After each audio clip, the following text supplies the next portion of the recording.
hay una cosa muy interesante sobre una lápida extraña, que es noticia, que Carmen nos lo va a contar. Antes, información express de dos cosas. Primero, nos informa un oyente, me lo comentaba Fermín Agustí, bueno, es más, Fermín, cuéntamelo tú un poco. Hay una anomalía, una cuestión de festejos en Elche, que imagino que además están de enhorabuena, tierra de íberos, tierra magnífica, y además con un equipo de nuevo en primera, han tirado farolillos que podrían ser los causantes de la visión de Murcia. Fermín, ¿esto nos decían? Efectivamente, y que además nos acaba de llegar otro mail que más o menos lo corrobora. Ha llamado Fernando de Elche y dice que pueden ser unos globos japoneses, estos que van encendidos, rojos, que se han estado lanzando desde 2 puntos de esta ciudad. Además, acaba de llegar otro mail de un vigilante de seguridad nocturno que está trabajando en Llano de Brujas y dice que esta noche lo que se ha visto ha sido varios fuegos artificiales en los pueblos de alrededor. Deben estar varios pueblos ahora mismo en fiestas. Oye, pues lo agradecemos, pero de verdad, porque esto es... Bueno, esto tiene dos lecturas interesantísimas. Primero, que por supuesto, nuestros amigos que han grabado eso, oíamos su voz, su sorpresa, como es lógico, no mienten en ningún momento, que ellos identifican algo en el cielo y rápidamente nos pasan información, de alguna manera. Por otro lado, qué curioso, cuando hacemos el llamamiento, tampoco toda España de repente ve cosas. Claro, evidentemente hay un porcentaje de personas que si desde la radio, desde la cadena SER, dicen está pasando algo, mires al cielo, muchas veces algo vas a ver, porque no conoces bien el cielo o porque puede haber algo. Pero qué curioso, no había una saturación de informaciones como ocurre otras veces cuando hemos vivido casi en directo el paso de algo, de un objeto extraño, de un meteoro, de lo que sea. O sea, una vez más la sinceridad de la audiencia, que agradezco. Y luego, por supuesto, cómo nos ayudamos entre nosotros a saber lo que pasa. Desde Elche y desde el propio lugar, las cercanías de Llano de Brujas en Murcia, nos informan. Así que tenemos bastante claro que pudo ser un fenómeno perfectamente natural. Bueno, y que no se tiene tan claro, porque esos farolillos es muy difícil que lleguen hasta Lucena, hasta Córdoba, donde se han visto también esas luces, o hasta Madrid. Estaban hablando de dirección Guadalajara a Madrid. ¿Y siempre varias luces? ¿Todos los testimonios hablan de lo mismo? Pues mira, el de Guadalajara a Madrid hablan de 30 objetos anaranjados, muy muy luminosos y en fila. No había luces de posición de Guadalajara. Avión, y para ser 30 aviones, dice que no podían ser aviones que no hacían nada de ruido. A no ser que haya fiestas en varios lugares y les hayan dado a todos por los farolillos japoneses, ¿no? Que sería una cosa conflictiva para los seguidores del misterio. En Lucena, Córdoba también. En Lucena, Córdoba también han visto esas luces e incluso las han grabado. Las tienen grabadas con móvil, o sea que si nos las puede enviar Juan Luna, que es quien nos ha escrito, pues... ¿Alguna vez ha habido casos de farolillos que han provocado de verdad visiones de ovnis y eran eso, ¿no? Globos. O sea que estamos muy atentos y agradecemos toda la información en diferentes puntos de España. Se ha visto. Lo de Murcia podría estar identificado. Sí, no. Desde Elche nos escribían también, Elche dirección Murcia, que lo han visto durante unos 30 minutos, que sí coincide, porque además esos farolillos, si no hay viento, suelen ir bastante lentos. Y sí que viendo la filmación, y también viendo esa filmación, yo creo que tiene ese sentido, ¿no? De algo que esté ahí suspendido al albur un poco del aire, ¿no? Sí, además, mira, yo hace unas semanas me ocurría lo mismo en una calle de Ciudad Real, que se montó un pequeño revuelo en esa calle con varios vecinos que salieron a ver lo que estaba ocurriendo en estado bastante alterados, porque en el momento en el que no sabes exactamente lo que es cierto que se produce pues esa tensión ante algo que desconoces, ¿no? Al final conseguimos encontrar respuesta, pero bueno, esto nos ha dado, Iker, descripciones tan tremendas como por ejemplo la que nos llega desde la Albufera en Badajoz. Decía que a la 1:30 ha aparecido una nube formada por unos bichos semiluminosos que se movían y que formaban una especie de bandada oscilante. Será la Albuera. La Albuera. La Albuera. La Albufera Valencia, la Albuera Badajoz. Por cierto, que es un lugar, te lo digo por eso, Javi, se puede confundir, pero es que la Albuera, yo he estado allí y es lugar de varias fotografías de ovnis misteriosos, o sea que igual hay un fenómeno concreto, bueno, interesante, muy interesante. Mapeamos España y a través de vuestra comunicación y de esta gran familia que se traslada, ¿no?, con sus lazos a través de lo digital también, pues observamos nuestro cielo, que eso es muy interesante. Vamos a ver si desciframos el enigma. Parece, por lógica, la navaja de Ockham un poco, ¿no? Lo más lógico, Murcia-Elche pueden ser farolillos. Se tiene concretamente, digamos, seguimiento de cómo se ha producido esa ceremonia, ¿no?, de los globos japoneses. En otros lugares, bueno, a ver si lo resolvemos. Antes de enfrentarnos a esa misteriosa lápida, había una información que hemos ido guardando durante un par de semanas para saber algo más y ha sido difícil. Javi, has llamado a un pueblo de Francia teniendo con las puertas en las narices. ¿Por qué? Pues mira, al norte de Francia está el pequeño pueblo de Menkenhorbecut, que tiene unos 400 habitantes, que no está acostumbrado a salir en los medios de comunicación y que, sin embargo, desde hace un mes ha venido apareciendo en las portadas de importantes periódicos franceses y también de la cadena France 3 TV, que se ha interesado por lo que allí está ocurriendo. Hemos llamado al pueblo porque desde hace unos meses hay una familia atormentada, presuntamente atormentada, por unos fenómenos extraños que han empezado a ocurrir en el interior de su casa rural, de una casa de campo que, bueno, pues que en la que ellos vivían desde hacía unos años. Lo que ocurre es que desde junio del año 2012 empezaron a ocurrir cosas un tanto extrañas, movimientos de objetos, puertas que se abrían en mitad de la noche cuando no había nadie allí, cuando estaban todos durmiendo en los dormitorios, y poco a poco esa serie de fenómenos ha ido incrementándose poco a poco, como decía, y han ido incluso agrediendo a los miembros de la familia. Si quieres, vamos a escuchar un pequeño fragmento de lo que emitía el canal France 3 hace solo unas semanas. Las persianas de esta casa permanecen bajadas después de 3 días de la hospitalización de los inquilinos. La casa está inhabitada el martes por la tarde.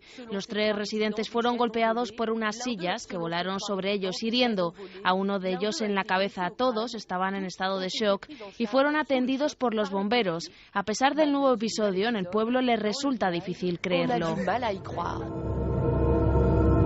Es curioso que un caso tan espectacular de poltergeist agresivo, si esto es lo que está ocurriendo, no haya trascendido, ¿no? En nuestro país prácticamente. Se da un dato por parte de France 3 sorprendente como poco, que han sido hospitalizados los miembros de la familia, los testigos del hecho. En este caso, el padre fue uno de los primeros hospitalizados por ese golpazo de una silla en la cara que le produjo una fuerte conmoción en el momento, pero no ha sido el único. Unos días después, un amigo de la familia que pasaba por allí para ver lo que estaba ocurriendo también fue golpeado por una pastilla de jabón, dicen, que le golpeó con tal fuerza en la cabeza que tuvo que acudir también al hospital y ser hospitalizado casi inmediatamente y hacerse varias pruebas por la fuerte contusión. No solo eso, hay todo tipo de enseres personales que vuelan por el interior del domicilio, que ha golpeado a varias personas que han ido allí a ver y a comprobar en primera persona. Hasta el propio alcalde del pequeño pueblo ha estado en el lugar y ha vivido fenómenos extraños. Vamos a escucharlo también en ese telediario de France 3. Los inquilinos no son los únicos que han visto estos fenómenos. El propio alcalde de la ciudad dice haber sido testigo de cómo una naranja atravesaba la habitación, sillas volando y piedras levitando. Una mala publicidad para los propietarios de esta casa. Y si el mandatario de esa pequeña aldea o pueblo francés perdido, remoto, donde nunca pasa nada, ha sido testigo de algo tan espectacular, ¿qué pasa cuando tú llamas? Yo no entiendo nada. Pues allí nos dicen que no quieren saber más del tema, que todo se está zanjando de la forma que se ha informado en los medios de comunicación y que no tienen nada más que declarar, que por supuesto la familia no quiere hacer declaraciones, que de hecho están viviendo en una casa a las afueras del pequeño pueblo porque el propio alcalde, al vivir en primera persona lo que allí vivió, se ofreció ayudarles de la forma que fuera posible. De momento dándoles una vivienda temporal y por supuesto ayudándoles a encontrar otro lugar. Dicen que además el exorcista de la diócesis está también acudiendo casi diariamente a la casa a hacer varios exorcismos. A la casa deshabitada. A la casa deshabitada para hacer exorcismos y para intentar bendecirla, y desde luego nos decían que ya había serios problemas para que esa casa pudiera volver a estar en venta y que por supuesto alguien la comprara. Lo que nos extraña de esto, Iker, desde luego, es que bueno, nosotros hemos tocado alguna vez casos poltergeist donde volaban los objetos y la peculiaridad que tienen es que esas lluvias de piedras, por ejemplo, que aparecen de la nada, siempre atinan con una pasmosa exactitud a unos milímetros del testigo, pero nunca llegan a darle, ¿no? Recuerdo un caso, por ejemplo, en Asturias, en los años 70, decían que los vecinos de una zona de Abarrio estaban atemorizados por una lluvia de piedras constante, ¿no? O en el caso de Torrejón, que tocamos hace también unos meses y que se asemeja bastante porque es el interior de un domicilio donde vuelan los objetos. Pues en este caso sí que hay heridos, hay gente hospitalizada y hay víctimas de ese fenómeno. Hay algo muy curioso, una escena, ¿no? Como siempre en la radio a veces son las escenas las que impregnan, las que imaginamos. Yo he imaginado la siguiente, no sé por qué. Es un caso más, un caso que imagino que se olvidará, que permanecerá en archivos de hemeroteca, que algún joven dentro de muchos años recuperará con las páginas ya amarillentas y se preguntará qué pasó en aquella aldea francesa. Pero a mí, de todo esto se me queda, por eso, la fuerza, ¿no?, de la imagen. Una casa que ahora está deshabitada, una casa, me imagino, con su cocina, con sus pasillos, una casa de campo en Francia. No me la imagino, por lo que hemos visto, muy lujosa ni mucho menos. Y un hombre solo, un exorcista, un clérigo, un hombre de Dios, caminando solo, quién sabe si en la oscuridad por esa casa, haciendo el signo de la cruz, quizá echando agua bendita. Un hombre haciendo un exorcismo a una casa sola, como si la casa fuese la culpable, como si la casa tuviese vida.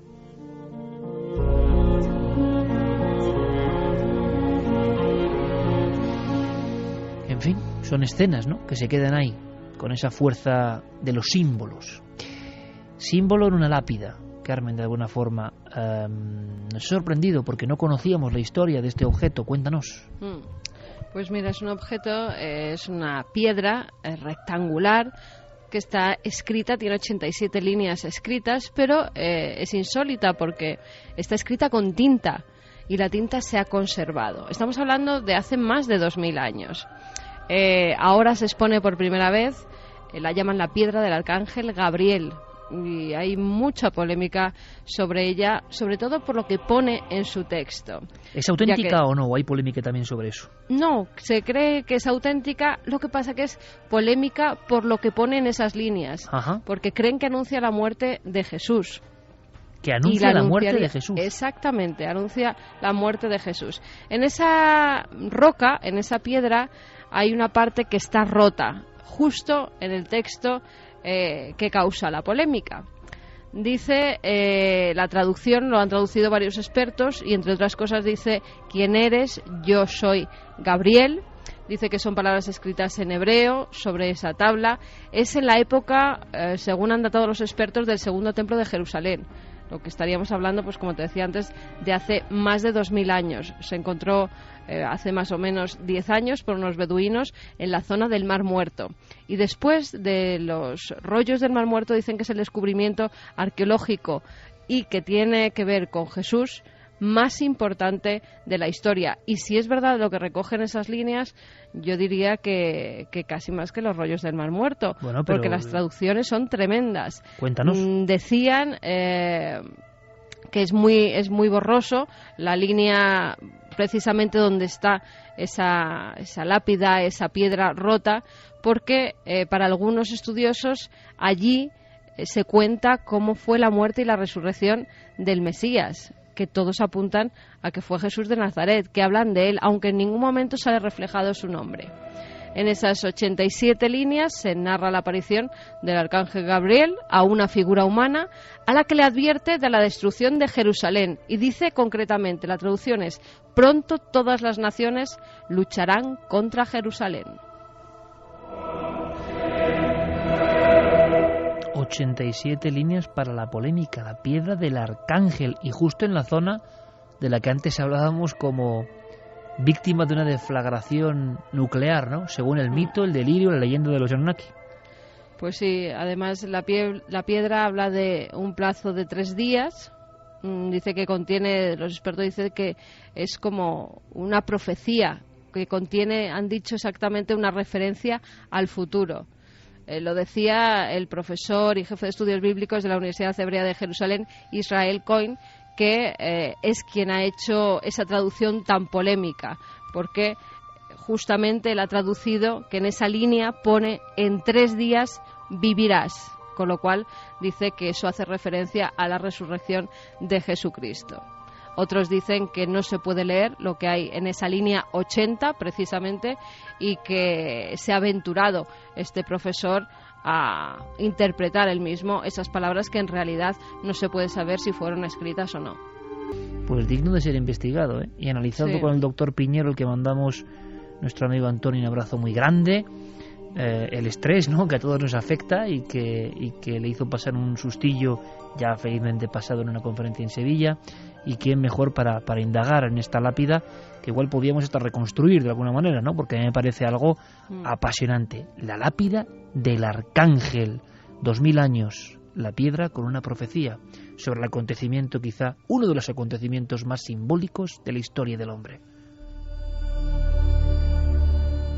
Por cierto, aunque sea a otro nivel, pero en Australia está habiendo mucho problema con alguien que se hace pasar precisamente por Jesús, y puede ser otra persona que, bueno, digas, está delirando, como en el tiempo de Jesús había muchas personas al mismo tiempo que Jesús, esto es muy desconocido, que decían ser los Mesías. Lo que pasa es que al parecer nadie hizo lo que hizo Jesús, pero lo sabía. Y en Australia estaríamos hablando de Jesucristo y de María Magdalena, nada bueno, más y nada menos de los dos. Pero que parece que también tienen mucho arrastre, o es que la gente está muy confiada, o no sé qué pasa, pero gente que lo está vendiendo todo y que está yendo casi en procesión, como si fuese una imagen bíblica, detrás de estos dos sujetos. Pues sí, la verdad es que están teniendo preocupación en Australia, lo comentamos un poco a WhatsApp, pero verdaderamente hay mucha gente que está dejando sus familias y su dinero y siguiendo a este tipo. Se llama Alan John Miller, es el líder de la Verdad Divina. Él dice que tiene claros recuerdos de cuando fue crucificado, porque es Jesús de Nazaret, y que además la persona que le acompaña, María Luke, que es en realidad María Magdalena, y que él lo pasó mal durante la crucifixión, pero que María Magdalena, que fue la que vio cómo le iban clavando a esa cruz, pues que lo pasó todavía peor. Además ha hecho declaraciones en un canal de televisión y dice cosas tremendas. Dice, tengo recuerdos muy claros de la crucifixión, pero no fue tan angustioso para mí como lo fue para otros. Cuando eres como Dios no te encuentras en un estado de miedo y tienes un buen control sobre las sensaciones de tu cuerpo y el nivel de dolor que puedes absorber. Claro, aquí lo asombroso es no que haya un tipo delirando, sino la facilidad o la necesidad de creer de grandes grupos humanos que se unen a cualquier causa, por increíble que parezca. Exactamente, y sobre todo, no es que se unan a cualquier causa, este tipo va dando conferencias por toda Australia, además conferencias que reúnen a cientos de personas y creen fielmente que es Jesucristo. Es más, él asegura que resucitó a un buen número de personas y dice que claro, que su amigo Lázaro, que fue uno de ellos. Y que la mayoría de gente que se menciona en la Biblia, pues que sí, que los resucitó y que hubo bastantes más. Y que las autoridades están ya vigilando muy de cerca a este tipo, porque verdaderamente se está creando una secta a su alrededor. Él vivía en una casa y como en el pueblo francés, ¿os acordáis? Que se creía que el fin del mundo, los que estuvieran allí... Sí, bueno... Pues en este caso, todas las viviendas que hay alrededor de la de este hombre están siendo también compradas por la gente que cree que es Jesucristo y que si están más cerca de él, que si están a su lado, pues no sufrirán las inclemencias de un fin del mundo si es que este llega. Bueno, en definitiva, el rudimento de cómo se forman las sectas. Muchas veces lo he pensado, ¿no? A veces, no hablo del público milenario, ojo, hablo del público más quizá global en ocasiones. Que tengo la sensación de que muchas veces el público así se informa, ¿no? Quiere verdades. Le da igual que sean verdades a veces delirantes, puede elegirlas, creer en ellas o no, pero quiere verdades, no quiere dudas. Quiere que las personas del misterio le hablen de la verdad. Oye, sí, pero cuéntame qué hay de verdad. A mí todavía hay gente, a veces, que, sobre todo no creo que sean oyentes de la radio. Oye, pero lo que cuentas es verdad. Digo, pues si no te has enterado es que no sigues tú muy bien lo que nosotros contamos, ni nuestra filosofía. Si nosotros dudamos de todas las verdades, de casi todas las verdades, pero hablamos desde nuestra verdad. Las personas quieren la sencillez, las personas quieren que le des todo empaquetado. Esta es la verdad, y entonces síguela. Solo desde ese punto de vista, de cómo actúa la mente humana, podemos entender algunas cosas. Y desde Hitler al que se cree Jesús, como sin nada de fondo, hay personas que dicen, es que este cree en su verdad. Es una falta de creencia real y de fe en lo que uno piensa, que la intentamos sustituir con la fuerza y la vehemencia de otros que sí que creen en ello. Por eso nos atraen y nos imantan. Qué fácil sería hacer un programa en estos 11 años lleno de verdades. Qué fácil sería decir soy un experto en el misterio. Qué fácil sería dar lecciones sobre todos los temas y ser el más listo de la clase. Qué fácil sería todo eso, os lo aseguro. Sin embargo, hemos optado por otro camino, siempre llenos de dudas, siempre podemos estar equivocados, siempre podemos contar una cosa y que sea otra, y que un descubrimiento nos quite la razón, siempre podemos dejar de creer hasta que lo que parece más creíble, siempre podemos creer hasta lo que parece más increíble. Es decir, en el fondo, personas que no tenemos ideas fijas. Eso yo creo que es el formato profundo del ser milenario, comprender que estamos en un mundo en cambio y que quizá no todo sea como nos han contado. Ahora, ¿qué fuerza tiene? ¿Qué éxito, incluso mucho mayor del que tenemos, quizá tendríamos de, como se hace a veces, dar lecciones de la verdad, del misterio, ¿no? Cómo, a veces yo lo entiendo también, cómo alivia, cómo de alguna forma es un bálsamo para muchas personas que no están queriendo escuchar más dudas, qué es la verdad del misterio y de la vida. No, que quieren a alguien que les diga lo que es la verdad y que no piensen más. Esta es la verdad. Así ha funcionado la religión y el dogma durante casi toda la vida. Y por eso los librepensadores, los que no se ajustaban al dogma, habitualmente no acababan bien, no gozaban del séquito, porque muchas personas que no tienen ideas claras lo que querían era creer en una verdad, aunque esa verdad sea de otro y se lo haya inventado. En fin, me vais a permitir esta reflexión, ¿no? En el fondo es nuestra filosofía profunda. Sigamos viajando hacia el misterio. 3:29. Por cierto, ¿me podéis decir, o tú, Fermín, cómo va la encuesta sobre, bueno, la guinda del pastel, ¿no? Esa dramatización de Diego Marañón sobre dos casos muy interesantes. Pues va ganando El extraño ser. ¿Sí? ¿De mucho? 68,3. Bueno, parece que queda claro. Si queréis cerramos, nada, en 5 Hay algunos minutillos. que dicen que como regalo de cumpleaños que podíamos poner las dos. No, eso no puede ser. Yo os digo que da más miedo el vampiro, ¿eh? Es un vampirismo un poco extraño, pero da más miedo. Pero es una historia maravillosa también la del ser. Vamos a hacer una cosa. Diego Marañón, el mencionado autor de las dramatizaciones, ahora en estas últimas temporadas. Diego, buenas noches, compañero. Hola, Iker, buenas noches, ¿qué tal? Encantado, felicidades, amigo. Igualmente. Vamos a hablar de una cosa digna del créalo o no. Veremos luego si tenemos créalo o no, o testimonio, porque luego iremos con la dramatización, pero sí quiero que me cuentes algo que es actualidad, que es un compromiso nuestro este año, y que me ha sorprendido. Un síndrome. Yo hablaba ahora mismo de esa esponja del cerebro humano que tan fácilmente empatiza con alguien aunque diga un delirio, o cree tanto en ello que yo también, en vez de cuestionar ese delirio, ¿no? Bien, el cerebro tiene muchos recovecos y a veces se muestra en forma de síndromes que nos dejan sin palabras. Aunque sea brevemente, repasemos este que de alguna forma ha salido en las noticias y que es estremecedor. Sí, está de actualidad porque es el primer protagonista de un blog del magazine New Scientist. Esta semana la periodista Helen Thompson publicaba un artículo con el llamativo titular de La primera entrevista con un hombre muerto. Ni más ni menos. Bueno, nos cuenta la historia de Graham. Buen titular, ¿eh? Por cierto, buen titular, ¿eh? Sí, sí, desde luego, impactante como pocos. El artículo Iker nos cuenta la historia de Graham, un paciente de 48 años que un día de 2004, y a causa de una depresión severa, intentó acabar con su vida. Él se levantó de la cama y, bueno, intentó metiendo un cable en su bañera, bueno, electrocutarse. No lo consigue, entra en una depresión aún más profunda y un día de 2004 él se levanta de nuevo, pero esta vez está convencido de que está muerto. Convencido de su propia muerte. Efectivamente. Se trata de un paciente afectado por el síndrome de Cotard. ¿Qué es esto? Bueno, este síndrome se descubrió a finales del siglo XIX por un neurólogo francés, Jules Cotard, que bueno, lo diagnosticó a varios pacientes. Esta gente, Iker, está convencida, como te digo, de que están muertos, de que no existen, y en ocasiones incluso se dejan morir de hambre por ausencia total de estímulos y movimientos. Pero, o sea, mejor que yo... Un zombi real, de alguna forma. Efectivamente, un zombi real, tal cual. Mejor que yo nos lo va a explicar el profesor de psicobiología de la Universidad Complutense, nuestro amigo Manuel Martín Loeches.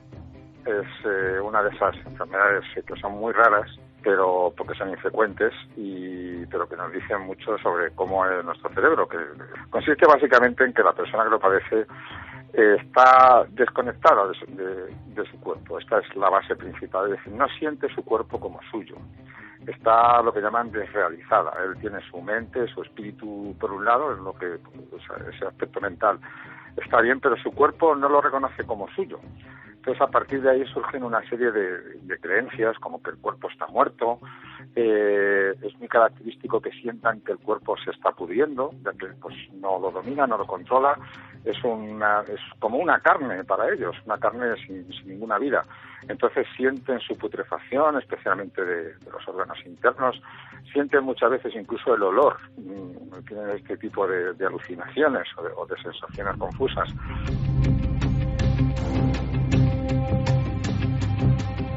Y 33, desde luego que es sorprendente. Seguimos aprendiendo cada día de los laberintos de la mente humana. Decía el doctor Loeches, la autoridad mundial, el olor. O sea, la persona llega a percibir su propia putrefacción en forma de hedor. Sí, y no solo eso, hay incluso, Iker, pacientes que han declarado ver incluso gusanos deslizándose sobre su piel, ¿no? Gusanos que están devorando esa carne que para ellos está muerta. Bueno, lo interesante, Iker, de este caso en concreto de Graham, que es por lo que ha salido a la luz, es que los doctores de la Universidad de Exeter en Reino Unido, haciéndole una serie de pruebas, le hicieron una tomografía de su cerebro, y en esta imagen cerebral, para ver qué estaba pasando en esa cabeza, qué actividad tenía, se dieron cuenta de algo que les dejó profundamente impresionados, y es que la actividad metabólica de la corteza cerebral del paciente no se parecía al de una persona viva, tal cual él estaba, sino que a causa de esa propia creencia de estar muerto, se parecía más al de una persona que estaba en estado vegetativo, una persona anestesiada, una persona dormida. Hasta ese punto llega. Sin embargo, eso no, contrastaba con su vitalidad. Efectivamente. Bueno, entonces, ¿cómo es posible esta disociación? A mí esto me parece muy interesante. Se puede tomar desde muchas ópticas, pero hay un momento en que la mente y el cuerpo se desligan. Nos están enseñando, a martillo, en mi opinión, que mente y cuerpo es lo mismo, que mente se reduce a cerebro, un órgano más. Y sin embargo, ya en ciertas dolencias hay una especie de huida del yo. Yo soy yo, pero no soy mi cuerpo ni mis órganos. Efectivamente. Y esto es una cosa misteriosa que yo creo que da para mucho, ¿no? Porque no solo es en dolencias. Hay muchas experiencias místicas, muchas cuestiones al límite, en las cuales el ser humano piensa, cree, alucinación, o quién sabe si es verdad, que su yo es algo que no está apresado en los órganos. Y como tú has dicho, o como lo ha dicho el doctor Loeches, piensan en que es una capa de carne, una cárcel de carne la que nos atrapa a la esencia verdadera, que es lo que creían muchos antiguos, ¿no? En torno al alma separada, en plan platoniano del cuerpo, ¿no? Pero hay algo más, y es que, aunque son casos rarísimos, tú te has encontrado con un doctor, buen amigo nuestro, que al parecer tuvo pacientes con este terrible síndrome. Sí, se trata de una enfermedad muy poco conocida, Iker, sobre todo en España. En España apenas hay casos, pero hemos hablado con el psiquiatra, con el doctor José Miguel Gaona, que nos ha contado un par de casos que él se ha encontrado en su carrera. A lo largo de mi vida profesional, un par de casos. Además, suelen requerir habitualmente, por la gravedad de los síntomas, hospitalización, ¿no? Y el último fue aproximadamente hace unos 3 años, en el que esa persona notaba que sus vísceras comenzaban a morir, comenzaban además a transparentarse, y de alguna manera empezaba a su vez su mente, su espíritu, su alma, notaba la sensación de que abandonaba el cuerpo, ese cuerpo que estaba muerto para esa persona, ¿no?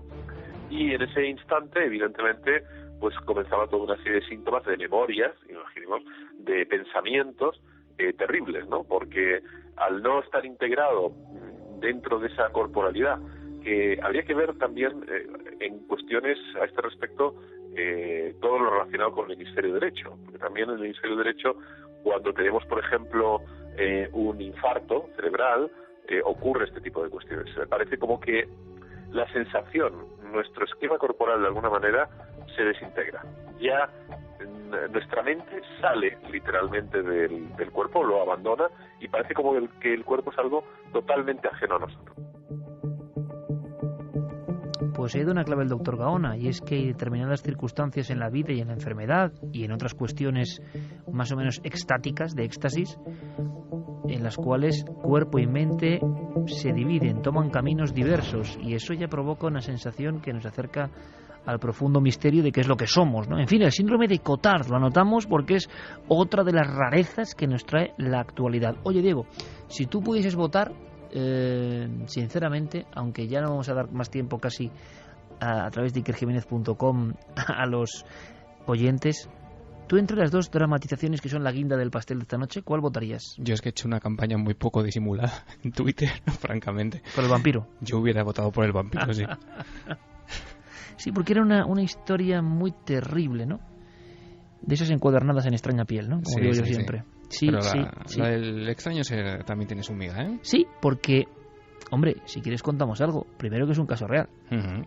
Ambos son un caso real. Sí, es verdad. Sí, sí.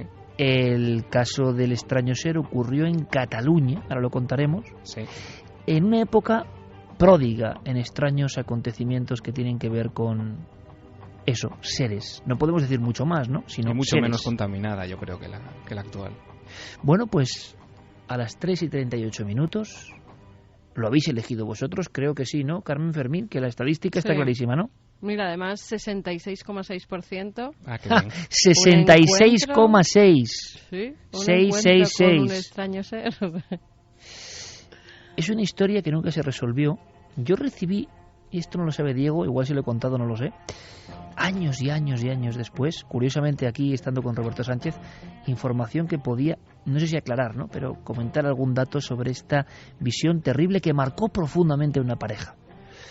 Nos trasladamos a Cataluña hace más de 40 años, a una carretera solitaria, a un viaje más, uno de tantos, que de repente se convierte en otra cosa. Dramatización de Diego Marañón, lo hemos llamado El atropello del humanoide.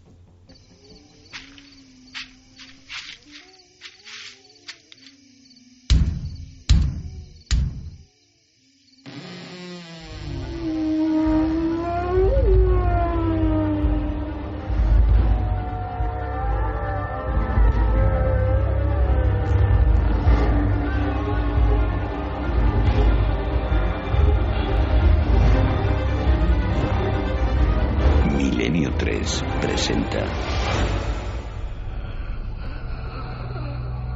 El atropello del humanoide.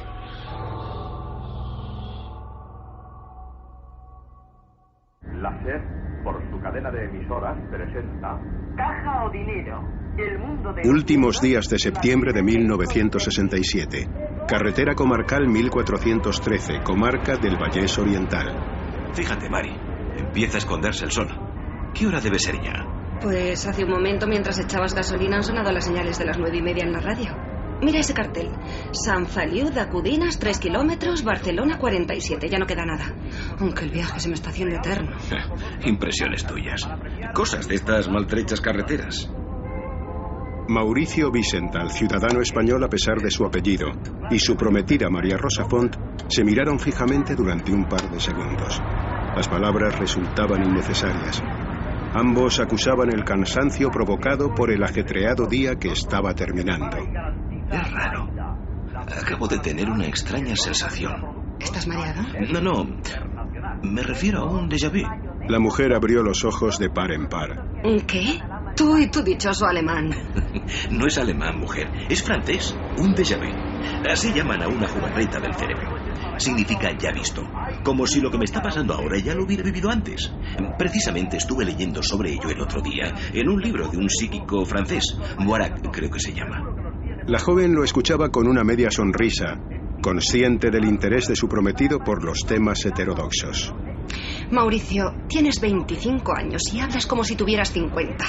Seguro que una lectura así ha sido sugerencia de tu amigo, ese traductor... ¿Rivera? El bueno de Antoni. Pues mira, me ha dicho que piensa venirse a vivir por aquí cerca. Al final acabará pagando en el pato, ¿verás? Da igual. ¿Al final lo has pasado bien o no? Sí. A pesar de que has desaparecido nada más llegar, me he tenido que quedar hablando con Pilar bastante rato. Ya, lo siento. Es que Julio insistió en que lo acompañase a ver las viñas. Claro, y tú has hecho un esfuerzo. No seas mala. Me ha encantado su bodega. Estoy convencido de que todo le va a ir bien. Lo miras con buenos ojos. Mujer, ¿y qué quieres que...? Oye, ¿qué es eso? De repente, y a una distancia de unos 120 metros por delante de ellos, algo inesperado surgió de la espesura, al lado derecho de la carretera. El joven disminuyó súbitamente la velocidad del flamante Citroën 21, hasta prácticamente detenerse. ¿Será un perro? ¿Cómo va a ser un perro? ¿Acaso no estás viendo lo mismo que yo? Mauricio decidió accionar los focos de larga distancia. Bajo la luz que proyectaban, se recortaba una silueta imposible. Una figura de unos 70 centímetros de altura y brazos desproporcionadamente largos. Se ha quedado parado. Nos está mirando. Dios mío, ¿pero qué es? En décimas de segundo, por la mente del joven empezaron a desfilar conceptos e imágenes de los que solo había oído hablar en ciertos libros, prácticamente desconocidos por aquel entonces en nuestro país. ¿Se trataba de una criatura teratológica? ¿Quizás un emisario del mismo infierno? ¿O tal vez tenían delante a un visitante de otros mundos? Ya sé a qué me recuerda. Se parece al bicho de la portada del libro de Sesma, el que trata sobre humo. Lo tengo en la maleta y detrás, pásamelo. Déjate de libros. Y encima no aparece ningún otro coche. ¿Qué vas a hacer? Bajarme. Voy a intentar acercarme a pie. Eso ni lo sueñes. Olvídalo desde ya mismo. Los focos del coche seguían señalando a aquel punto concreto en la distancia. Ocasionalmente, algún insecto volador aparecía en primer plano, como un fugaz intruso que entraba y salía de aquellos haces de luz. Al fondo, la repugnante criatura había comenzado a caminar de nuevo. Desafiando a la lógica, mostraba una piel verdosa, sin ningún tipo de arrugas, satinada y brillante, que por momentos parecía reflejar la intensa luminosidad que proyectaba el solitario vehículo. Pues entonces solo nos queda una opción, Mari. Adelantarlo. No nos vamos a quedar aquí parados toda la noche. El extraño ser caminaba muy despacio y en posición bípeda por la cuneta derecha. Al hacerlo balanceaba lenta pero ostensiblemente las extremidades superiores, como lo haría cualquier humano. Sin embargo, aquella criatura distaba mucho de los cánones anatómicos establecidos para nuestra especie.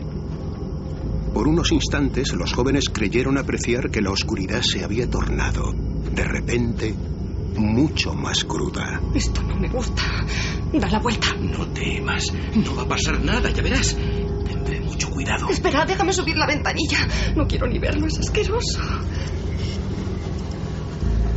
El joven accionó la palanca de cambios y procedió a acelerar lenta y gradualmente. A medida que se acercaban al punto decisivo, el extraño ser parecía emitir un fulgor más acentuado. Por un momento creyeron distinguir un traje extremadamente ajustado, tanto que podía confundirse con su piel.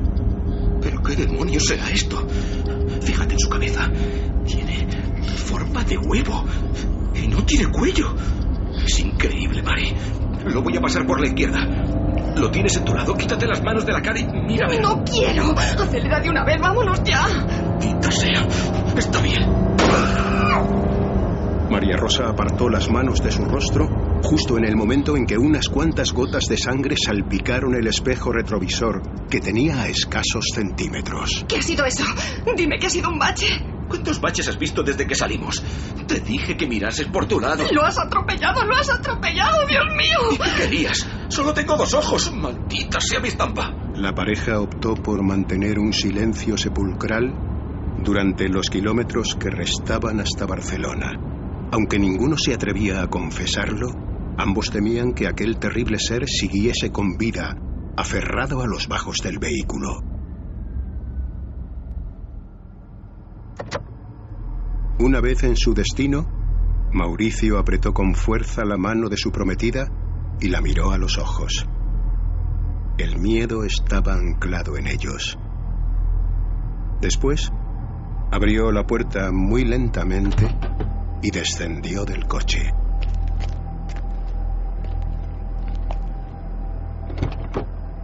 Baja sin miedo. Fuese lo que fuese, lo dejamos atrás. No está. Gracias, Dios mío, gracias.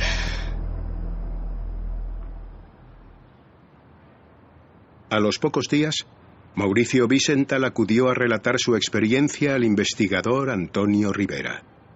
El veterano ufólogo le mostró una fotografía que prácticamente dejó mudo al joven. ¿Pero cómo es posible, amigo?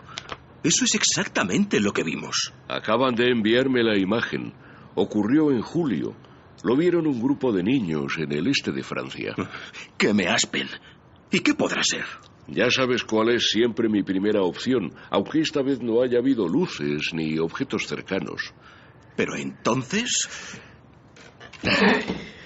No hay que conformarse con las apariencias. En eso consiste mi trabajo. Verás, el mismo día, exactamente el mismo día que apareció este ser en Francia, 2 astrónomos del observatorio de Besançon observaron un objeto luminoso de forma circular. ¿Y qué era? Nadie lo sabe. Permaneció inmóvil durante media hora y luego salió disparado a gran velocidad hacia el sur. Diablos, Antonio.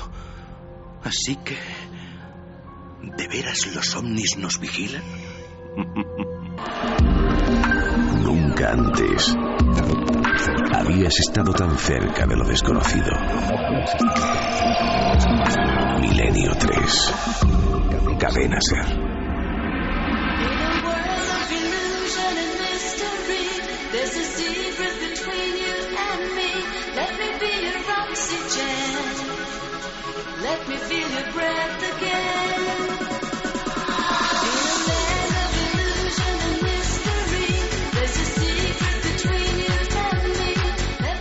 Bueno, un poco de oxígeno después de esta maravillosa historia, el caso real de Sant Feliu de Codines, con Esteban Massana, Ana Isabel Rodríguez, Rafael Calvo, el maestro José María del Río, Julio López, Alfonso Sanz y la supervisión de todo esto con nuestro querido amigo Juan Antonio Merallo. Bonito guiño, Diego Marañón, compañero para mitómanos, eso de acabar con un título de uno de los libros míticos de Antonio Rivera, que era De veras los ovnis nos vigilan, ¿no? Efectivamente, yo ya sabes que siempre, sea Rivera, sea Benítez, siempre me gusta meter el guiño a los clásicos porque yo creo que ellos prepararon un camino que después muchos hemos intentado transitar por él.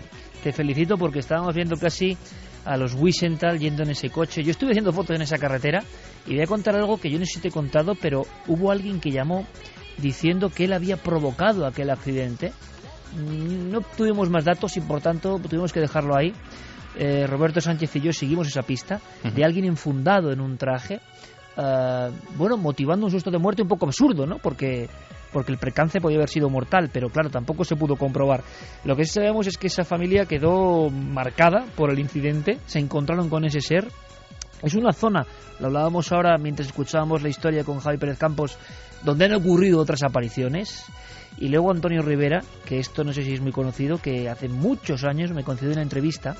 Es una rareza porque yo nunca lo he contado en ningún libro, solo lo publiqué en aquel número de la revista Enigmas en su día. Un día yo llegué a conocer a Antonio Rivera y se sinceró conmigo y me dijo que él había visto en su propio domicilio, años atrás, y esto le marcó, un ser, pero un ser que además el impacto es que parecía cuadrúpedo, o sea, una figura un poco encorvada, con las manos en el suelo, algo que le impactó. Y es curioso porque también, y no sé bien por qué, lo cuento esta noche, en otra entrevista años antes, JJ Benítez, ni más ni menos, que nunca lo había contado, me contó de repente, no sé, le dio la sensación de que tenía que contarlo, me contó cómo con 6 años, en el norte de Navarra, él recordaba, y esto hasta los 40 y pico años no le vino a la mente, la presencia de un individuo, de un ser que le causó mucho miedo, tremendo, que parecía con el gesto de la mano decir que no se preocupase, y que había una especie de retazo en su memoria de un encuentro cercano con un individuo, ¿no? Antonio Rivera y JJ Benítez, y me lo contaron, y a veces eso, en el tiempo pasado surgen estas cosas y vuelven, ¿no?, en la mente. ¿Son ensoñaciones? ¿Son imaginaciones? ¿O son una profunda verdad que no podemos ni concebir? Sé que no te lo vas a creer, Iker, pero justo ayer estaba volviendo a leer esa entrevista que mencionabas a Antonio Rivera en la revista ¿Qué me Enigmas. dices? Sí. ¿Qué me dices? Sí, sí.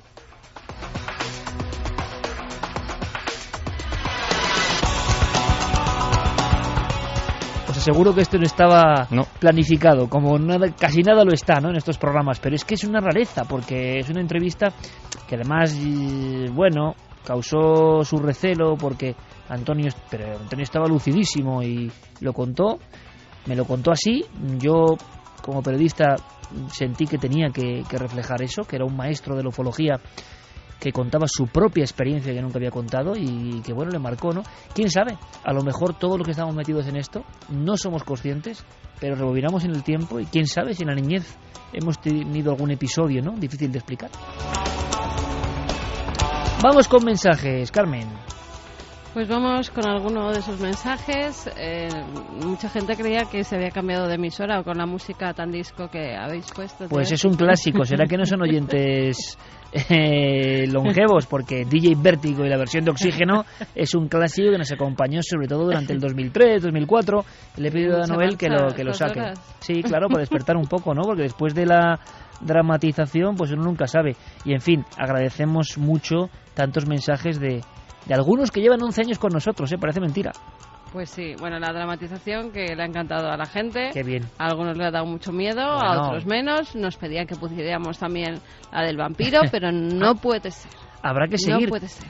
Hay muchas personas, me dice Fermín Agustí, que creen que yo digo que hoy se acaba la temporada y no es así, no es así. Hoy no se acaba la temporada. Hay mucha gente que lo está comentando en Twitter, pero no. Hoy es aniversario. La noche del 1 al 2 de junio pues se cumple nuestro aniversario simbólico, porque empezamos en esa fecha en el 2002, milenio 3, pero nada más. Nosotros hasta final de junio continuaremos, por supuesto, aquí. Vamos con esas felicitaciones si quieres, porque hay algunas muy bonitas. Mira, nos dicen: hola milenarios, soy Jordi desde Valencia. Pues tal día como hoy, 1 del 6 del 2013, de hace 11 años, también venía al mundo mi hijo pequeño, Antonio. ¡Qué bueno! ¿Y sabéis dónde os escuché por primera vez? Esperando el nacimiento de mi hijo, paseando arriba y abajo en los pasillos del hospital, y a eso de las 4 de la madrugada vino al mundo. Bueno, qué emocionante, porque para un padre esos segundos que le dejan solo antes de entrar en el paritorio son segundos de experiencia mística absoluta, por lo menos para mí lo fueron. Son momentos importantes que uno no olvidará hasta que se vaya de este mundo, ¿no? Así que le acompañásemos en ese momento nos parece maravilloso y lleno de simbolismo positivo. Más. Nidia y José Luis dice: felicidades por 11 años de magnífico programa, qué sensacionales ratos nos hacéis pasar aquí en Alemania. Seguid así, tan únicos, entrañables y originales. No lo dejéis nunca. Muchos recuerdos desde Alemania. Gracias. Buenas noches y felicidades milenarias. Os escuché por primera vez mientras visitaba la que entonces era mi compañera en Toledo. Desde entonces habéis sido los culpables de que me maraville y de mi poca vida social los sábados por la noche. Nos dice John desde Benidorm. Pero seguro que ha ganado mucho en inquietudes y en buenos momentos que luego además se han convertido en investigaciones personales, porque uno ya en cuanto lee un libro de algo que le interesa, para mí es investigador, para mí está investigando, para mí está haciendo lo que la mayoría no hace, ¿no? Y motivar o sembrar eso me parece muy bonito, es una hermosa labor, ¿no? Pues es que hay tantos mensajes. Dicen: buenas chicos, muy especialmente Carmen y Iker. Raúl, ¿os acordáis? Un amigo que es además policía, nos dice que saludemos al Cuerpo Nacional de Policía de Alcobendas. Sí. Hombre, Raúl, un buen amigo y que le tenemos mucho aprecio.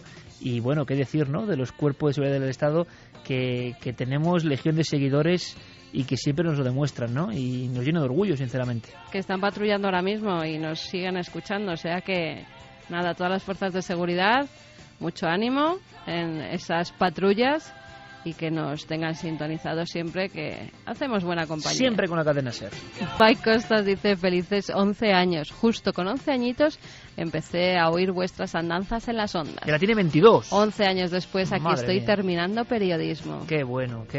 Pues mucha Hay suerte. Mucha gente que nos escuchaba con 9, 10 años y ahora ya tienen 20, 21. Madre mía, toda una vida. Parece que no, pero es toda una vida. Y nosotros estamos muy contentos. Diego Marañón, compañero, junto a Javi Pérez Campos, una de las últimas incorporaciones y que representan esas ganas, esa vía nueva, para que digan que los jóvenes no hacen cosas, ¿no? Que muchas veces escuchamos eso. Hay de todo, pues como en Botica, claro, y hay jóvenes como Diego y como Javi y como otros muchos que yo sé que son auténticos entusiastas, y el que tiene entusiasmo mueve su mundo y el de los demás. Diego, gracias, enhorabuena, felicidades, compañero, hasta la próxima. Gracias a vosotros y feliz cumpleaños. Gracias. que sin duda ya también es un videoclip, esta canción de Enrique Bunbury, uno de los iconos, ¿no?, de la música española e internacional, que duda cabe, que tiene, verdad, Carmen, también su mito moderno, porque hace esta misma semana se difundía la imagen, yo participo en el videoclip, y que si se censura, que si no está, que si hay una especie de contubernio interno. ¿Cuál es el significado? ¿Qué quiere decir? Mucha gente entusiasmada, otros diciendo, Iker, no te signifiques. O sea, se ha montado un tsunami, que imagino que es lo que Bunbury quería también, ¿no? Bueno, es que es un poco que la gente despierte, para bien o para mal, para censurar el vídeo, para criticarlo o para alabarlo. Pero el caso es que motive una reacción en las personas que lo ven. Pues ha sido todo un experimento y un honor, sinceramente, participar en esto, y quizá podamos resolver algún misterio de los muchos que nos han llegado, ¿no? Cientos de miles de descargas con una auténtica estrella del rock que de repente, bueno, también habrá un enigma ahí de fondo, ¿no? De repente despierta el también, ¿o qué ha pasado? ¿Qué ha ocurrido? Estamos en conexión con Los Ángeles. Enrique Bunbury, amigo, buenas noches. ¿Cómo estáis, Iker?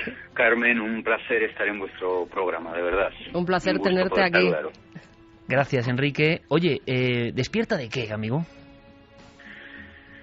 Bueno, despierta. Yo creo que vivimos momentos conflictivos, vivimos momentos en los que se puede pensar que existe cierta esperanza para la humanidad, que existe la posibilidad de que las cosas cambien, e incluso que puedan cambiar para mejor. La canción, en definitiva, es un grito individual a cada uno de nosotros, pensando que cada uno podemos hacer cosas para participar de ese cambio. Durante mucho tiempo hemos pensado que son los políticos los que nos pueden hacer cambiar nuestra realidad cotidiana. Y bueno, un poco la canción de lo que habla es que nosotros tenemos un cierto grado de responsabilidad para cambiar desde dentro hacia afuera. Es curioso, Enrique, porque el vídeo ha causado un impacto brutal. Pertenece a un disco que presentarás en breve, ¿no? Palo Santo. Yo no soy un experto musical, pero evidentemente, como tantas otras personas que ahora nos están escuchando, hemos crecido no, somos prácticamente de la misma quinta, ¿no? Pero hemos sido jóvenes con tus canciones. Tú hiciste una cosa que es muy complicada, que es de auténtica estrella, contando con todo, digamos, la alabanza y la gracia, ¿no? Del sistema, nunca mejor dicho, para bien, ¿no? Pero de repente inicias un camino en solitario, que eso ya es complicado, eso ya es un poco alma errante, ¿no? Pero de pronto también, en una especie de salto mortal, te conviertes en una persona que nos muestras, junto con Alexis Morante en este vídeo, a niños encadenados a la televisión. Son imágenes muy gráficas, muy potentes, yo creo, te lo dije, que van al inconsciente colectivo, y por eso la reacción de mucha gente, sea seguidora de Enrique Bunbury o no, de repente ve imágenes muy fuertes que no se suelen ver. Das un garrotazo, ¿no?, a los dirigentes del mundo de alguna manera, y yo creo que ahí dan igual colores o procedencias, los que piensan por nosotros, que dirigen el mundo, y luego además encima, aunque yo invito a que vean el clip, aparecen, ¿no?, también los ovnis. Hay imágenes un poco maravillosas, preciosas. ¿Qué te ha pasado a ti interiormente, no?, para convertirte un poco en heraldo, porque lo eres, no sé si consciente o no, de repente de este despertar? ¿Qué te ha ocurrido a ti? Bueno, pues digamos que desde que saqué mi último disco de canciones propias, que fue en el 2010, que fue el disco Las Consecuencias, que era un disco muy introspectivo, muy personal, y que, bueno, pues que hablaba de mis propios demonios, de alguna forma quería dar un giro y quería hacer un disco más social. Y durante estos 3 años en los que estuve componiendo, pues me encontré con que cada vez que yo estaba viendo las noticias en internet o en la televisión, pues veías que simultáneamente en diferentes lugares del mundo, en Brasil o en México, en Colombia, en Estados Unidos, en Inglaterra, en Grecia, en Portugal, en España, salía la gente a la calle mostrando un hartazgo y mostrando unas ganas de cambiar, y un discurso, una forma de hablar que de alguna forma mostraba o intuía un camino diferente, distinto a lo que nos habían estado diciendo los políticos y los medios de comunicación tantos años antes, ¿no? De alguna forma, pues eso se transformó por un lado en un grito de esperanza, luego se transformó lo veías en los bares cuando hablabas con la gente, pues en un cierto escepticismo y sarcasmo, ¿no? La gente pues decía, estos jóvenes que salen a la calle, los perflautas, los tal, no sé qué. Pues eso se transformó en que había gente que ya empezaba a pensar que el diálogo, el debate, las manifestaciones pacíficas no eran suficientes y que todo esto iba a acabar de forma sangrienta y que ninguna revolución verdaderamente importante había sido anteriormente exitosa sin que hubiera sangre, y luego se transformó en que hubo gente y personas que pues empezamos a pensar que hay que cambiar las cosas desde el núcleo pequeño, familiar, individual, de amigos, lo que puedes hacer tú. Y, por supuesto, además, con el 2012, pues nos encontramos con gente que pensaba que toda revolución verdadera tiene que tener un contenido espiritual, ¿no? Que el cambio en la humanidad solo tenía sentido si verdaderamente hacíamos una reconexión con lo que verdaderamente somos. Bueno, todo este discurso es un poco el discurso que lleva el disco. Puedes hacer canciones que hablen exclusivamente de ti, de las cosas que te interesan, pues si eres un músico de rock y te gusta emborracharte por la noche y las chicas y todo esto, o puedes intentar explicar otro tipo de cosas, ¿no?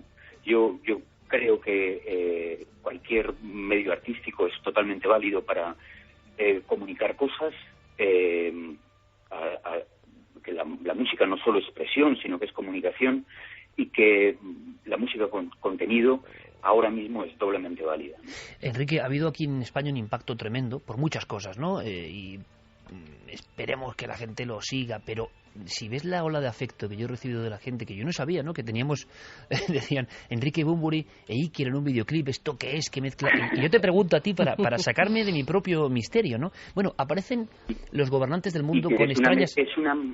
Es una mezcla fantástica. ¿Estás seguro? Estamos muy bien juntos. Porque muchas personas nos preguntan que aparecen dirigentes del mundo, por ejemplo, con un extraño aspecto, tipo reptiliano. Aparecen los ovnis, pero voy más allá. Si se puede contar el misterio, que no lo sé, ¿por qué contaste conmigo? Bueno,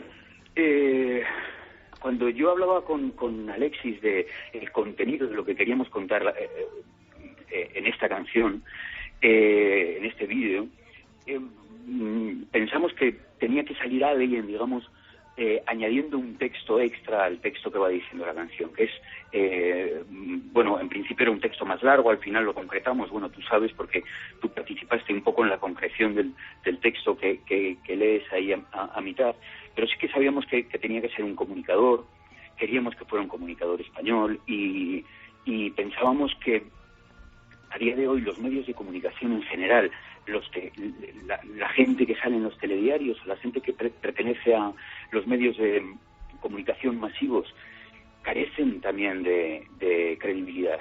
Y personalmente yo pensé que nadie mejor que tú para precisamente contar algo tan real, alguien que está hablando de lo paranormal, que paradójicamente sea el que nos cuente la verdad. Enrique, una fórmula, aunque sea rápida, compañero, para despertar, ¿qué hay que hacer? Porque a veces uno no sabe que está dormido. El aborregamiento general es poderoso, hay muchos estímulos, nos atrapan a nosotros mismos, ¿no? ¿Qué hay que hacer para rebelarse? Has dicho una cosa que a mí la pongo ahora mismo de cabecera de este programa, ¿no? Toda revolución tiene que tener un componente espiritual y la reconexión con lo que de verdad importa, ¿no? Estamos en ese proceso, incluso en las biografías, yo creo, personales, tanto en la tuya como en la mía, influyen, ¿no? Cosas como la vida y un montón de historias que te reiluminan, ¿no? ¿Cómo se puede despertar? ¿Habría una guía, algún consejo para alguien que nos escucha ahora mismo? Bueno, yo creo que la peor fórmula para despertar, desde luego, es a través del sarcasmo y la ironía, ¿no? Creo que a los españoles nos gusta mucho utilizarla para digamos, como para es una especie de protección, escudo de protección contra la incomprensión de la situación en la que vivimos. Y la utilizamos demasiado. Yo creo que deberíamos de desprendernos de ella y deberíamos de atender más a los símbolos, a las señales que la vida cotidiana nos va ofreciendo. Yo creo que un poco de fe y de esperanza en nosotros mismos como raza, como humanidad, creo que sería bueno. De todas formas, yo no soy quien para dar muchos consejos. Quiero decir, soy una persona defectuosa totalmente y que se hace preguntas y que no tiene respuestas. Pero sí que de verdad que soy una persona positiva y que cree que una situación como la que vivimos actualmente tiene que ser para replantearnos la situación y para buscar las posibilidades de hacer este lugar un mundo mejor, y que tenemos que poner de nuestra parte. Enrique, eso, o que nos abduzcan los extraterrestres como hacen contigo en el vídeo, y así despertemos ya de una vez. Es que yo creo que eso es el final del vídeo, digamos que es una especie de metáfora, digamos, que ya que no sabemos muy bien qué hacer, quizás nuestra última esperanza es que vengan los extraterrestres y nos saquen de esta.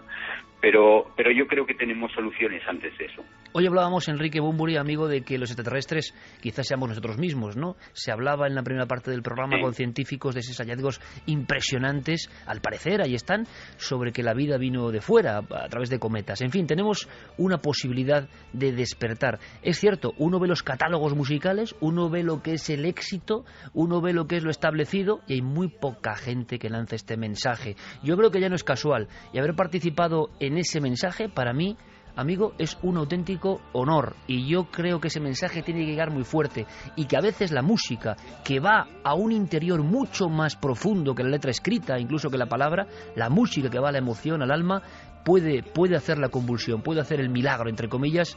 Enrique, gracias por lo que estás haciendo, gracias por contar con nosotros, y gracias por ese mensaje profundo, ¿no? En un mundo a veces no superfluo, sino que nos han obligado con un velo a pensar que es superfluo. Se puede despertar. Amigo, gracias. Muchas gracias a ti, Iker, y a ti, Carmen. De verdad, un gusto estar con vosotros. Un abrazo muy fuerte Enrique. Y mucha suerte. Despertemos. Pero me ha gustado la aventura, claro que sí. ¿Y sabéis quién está muy de acuerdo con esta aventura, estoy seguro? Decidme un personaje. Enrique de Vicente. Es que yo creo, ¿no, Javi? Es el arquetipo del despertar en España, desde luego. ¿Por qué? Pues porque yo creo que es el abanderado para esa lucha por no matar, por no dejar morir el pensamiento mágico y por luchar por las cosas que de verdad merecen la pena, que son las que nos rodean, y como decía un maestro como Saint-Exupéry, que es invisible a los ojos. Yo es que pienso que, por ejemplo, cuando igual le damos demasiada importancia, bueno, nos hace ilusión cuando Fermín dice, oye, es lo más escuchado de España ahora mismo, lo más comentado.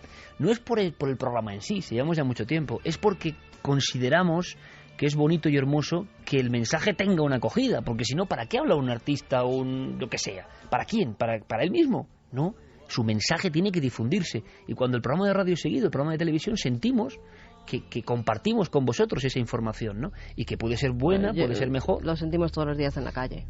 O sea, que a mí Trending Topic está muy bien de cara a los medios, de cara a la gente, pero es que el cariño que hemos sentido durante este año es mortal.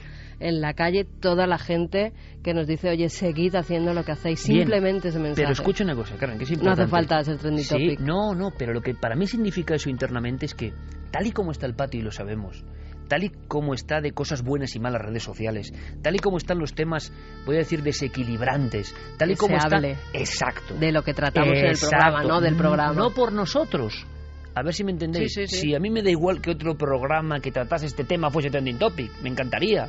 Si lo que quiero es que se hable de esto, no porque sea Milenio 3 y digamos qué buenos somos, oye chicos, número 1. Si eso al final, con el tiempo, de verdad que da igual. Lo importante es que la gente joven, la gente de cualquier edad, no solo hable de ciertas cosas, sino también de esto.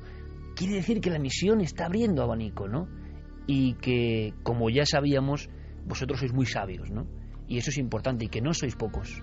Que no sois pocos. Eso es muy importante también, porque se tiene la idea de minorías, ¿no? Estos temas para minorías. Bueno, pues para minorías para nada. Eso es lo primero. Y segundo, más gente con ganas de información, de despertar, de no estar con lo de siempre. Pero si somos los primeros que hacemos de todo y no renunciamos a nada, querer el misterio, estos temas no es ser una anacoreta que se va a la cueva y no quiere saber nada del mundo al ruido. No, para nada. Pero por favor, estamos viendo tal masificación, tal aborregamiento en algunos contenidos, en lo que se expresa la gente joven, yo creo, ¿no? De cómo evolucionar, de cómo triunfar, esa palabra asquerosa a veces, ¿no? De triunfar, ¿a cambio de qué? ¿Por qué hay que triunfar? Habrá que ser feliz, no triunfar, habrá que ser feliz y coherente. Bueno, pues que se hable de ciertas cosas, jolín, pues ya no le interesa, ¿no? Que se hable de esas cosas, no el programa en sí. Pero decíamos que Enrique de Vicente, al que yo llamo siempre maestro, porque para mí lo es una persona avanzada, porque hablar de esto ahora está muy bien. Hablar del año 68, casi en los mismos términos, hombre, pues tiene su valor, ¿no? Hablar de despertar, ¿no? A veces con riesgo, de acuerdo. A veces con cosas políticamente incorrectas, maravilloso, porque no hay peor dictadura que lo políticamente correcto o lo manejado. Las etiquetas con las que nos dividen a todos, rojos y azules, de aquí y de allá. Eso es lo peligroso, eso es encasillar. Hay gente que va por libre. Enrique es uno de ellos. Lleva con nosotros muchos años. Yo le conocí hace 20 años. Director de Año Cero, cuya publicación también lleva más de 20 años. Pero seguro que no le conocéis del todo. Personaje inevitable y mágico. Diego Marañón, en su sección maravillosa Uno de los Nuestros, lo invita al club. Vamos a ver si pasa la criba. Buenas madrugadas. Identifíquese, por favor. Enrique de Vicente Martín.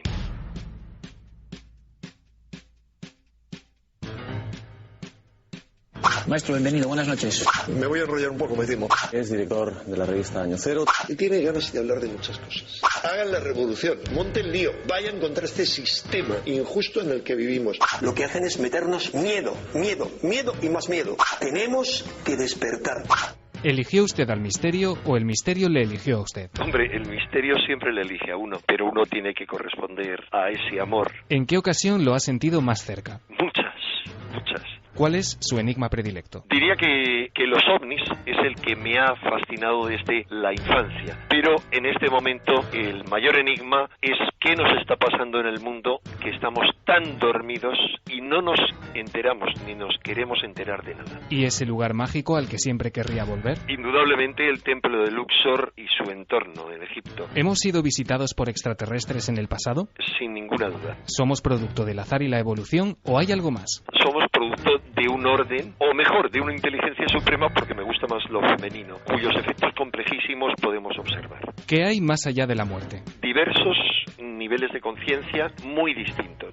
¿Teme la llegada de ese momento? Sinceramente, no, pero me gustaría estar preparado para ese momento tan importante. ¿Supersticioso? No. ¿Qué ve usted en Egipto que la mayoría no vemos? Para mí, Egipto es una patria espiritual y es una escuela, o un lugar donde constantemente se aprende. Siguió muy de cerca el caso 1. ¿Qué certezas tiene hoy al respecto? Es un montaje puramente terrestre, pero que no se circunscribe a una persona, sino que esa persona, aunque era una pieza clave, era la pieza clave de otros titiriteros. ¿Con quién diría que tiene hoy una conexión especial en el mundo del misterio? Desde hace mucho tiempo y a un nivel amistoso con Javier Sierra, porque hace 25 años y pico que nos conocemos, y hoy a un nivel profundo con Iker Jiménez por muchas vivencias, muchas ilusiones y sobre todo un entusiasmo que compartimos ambos. Una palabra clave que ambos compartimos, que es despertar. Precisamente Iker Jiménez siempre le llama maestro. ¿En qué lo es? Maestro en nada, y aprendí de todo. ¿Qué es para usted el efecto milenio? Durante los 2 últimos años, diría, he visto cómo progresaba una serie de reacciones muy especiales de la gente, de todo tipo de gente. Es un contagio, es un ideal, es una bandera común, que aparentemente es el misterio, pero que más allá del misterio se sintetizaría en una oportunidad de despertar de este sueño hipnótico en el que estamos todos inmersos. Se cuenta que en un congreso ufológico se quedó usted solo hablando en el estrado. Así que te ha contado esa maldad. Un famoso escritor de renombre internacional. Bueno, eso quiere ejemplificar que yo me enrollo mucho. Cuando se me deja, me enrollo extensamente. Y sí, se refería a una ocasión en que en Extremadura tenían que irse a comer los ponentes y me dijeron, nos vamos a comer mientras tú sigues aquí con la conferencia y el coloquio. ¿Es cierto que su camino se cruzó durante un tiempo con el de Pedro Almodóvar? Compartimos una misma empresa en la que yo comencé a trabajar y él trabajaba en esa misma empresa por diversas razones, sobre todo por mi actividad sindicalista en aquel entonces. Sí, le conocía a él como otra mucha gente. ¿Cuál ha sido el fregado más más grande en el que se ha metido. En editar la revista, en hacer la revista Año Cero. Si piensa en su infancia, la imagen que aparece en su memoria es... encontrarme en un periódico con que los platillos volantes existían. ¿A quién le encantaría haber conocido? Sin duda a Jesús el Cristo. ¿A qué tiene miedo? Al miedo. Un libro y una película. Fragmentos de una enseñanza desconocida de Uspensky, del filósofo y periodista Uspensky, sobre la enseñanza de Gurdjieff. Quizá por asociación, Meetings with Remarkable Men, porque no está traducida al castellano. Por supuesto, a nivel más popular, la serie Star Wars, porque es una mitología moderna, y Encuentros en la tercera fase, por el impacto que supuso en su momento. Un pintor y un músico. Un pintor poco conocido, pero para mí esencial por el mensaje que transmite. Nicholas Renck, Wolfgang Amadeus Mozart. Acabemos con un vicio confesable. Visitar, ojear y comprar algunas cosas en librerías, sobre todo en librerías extranjeras. Cada vez que he visitado algún país en el que puedo comprar libros en idiomas que entiendo, es un vicio tremendo. Gracias por su colaboración. La identificación ha sido completada con éxito. Desde este momento puede considerarse de forma oficial y por méritos propios uno de los nuestros. Don Enrique de Vicente, el maestro, que es un representante genuino, en mi opinión sincera, de esas personas que en los años 60 se engancharon al mundo del misterio. Uno nunca sabe en qué momento le va a pasar, ni cómo es la iluminación, ¿no?, del mundo del misterio. ¿Por qué a un niño que ve un recorte en un periódico le pega tan fuerte? ¿Qué hay de fondo en estas cosas, no? ¿Por qué ocurren unas personas y otras no? ¿Por qué miles de personas habrían visto esa misma mañana de Enrique de Vicente niño ese periódico y no les pasó nada? Y siguieron con su vida absolutamente normal, noble, ordinaria y lógica. Pero ¿por qué a un niño le dio ese arrebato, ese momento que cambia su vida, que le hace pensar de una forma completamente a contracorriente? ¿Qué misterio hay ahí, no? Nuestro homenaje, porque lleva metido en todos los fregados editoriales y de difusión de estos temas durante los últimos prácticamente 45 años. Se dice pronto, ¿eh? ¿Qué dice nuestro público? Vamos con los mensajes. Sonia dice: Enrique de Vicente Martín siempre ha sido un visionario y un valiente a la hora de hablar de temas peliagudos y en tiempos no convenientes. Podemos contar más de una anécdota, ¿verdad? También nosotros, vivida. Muchas. Melissa Caro dice: si hay algo que me gusta de Milenio 3 es que hablan desde una perspectiva crítica y apolítica. Es una realidad tan manipulada, es un alivio. Nancy dice que bueno que la gente esté despertando y entienda que lo que se considera paranormal puede ser lo único real. Silian, despierta, es un llamamiento a defender nuestros derechos porque estamos dormidos. Tenemos que buscar soluciones ya. Vicente Manuel, Bunbury le ha puesto valor en su mensaje. Si no, todos lo hacen. Está claro, su intención es noble y admirable. Fuller dice: pues me ha encantado el vídeo Omnis e Iker, imposible que no me gustara. La conspiranoica, ¿cuántas veces habremos abierto puertas con Bunbury? Tiene una voz que ayuda al trance, mágico y personal. Me ha sorprendido mucho, no lo sabía, en la cantidad de milenarios que había seguidores de... Claro, es que es una banda sonora muy importante de nuestra juventud y todos estos años, ¿no? Bea dice: no he visto el vídeo, pero siempre me ha parecido una de las mejores voces del país.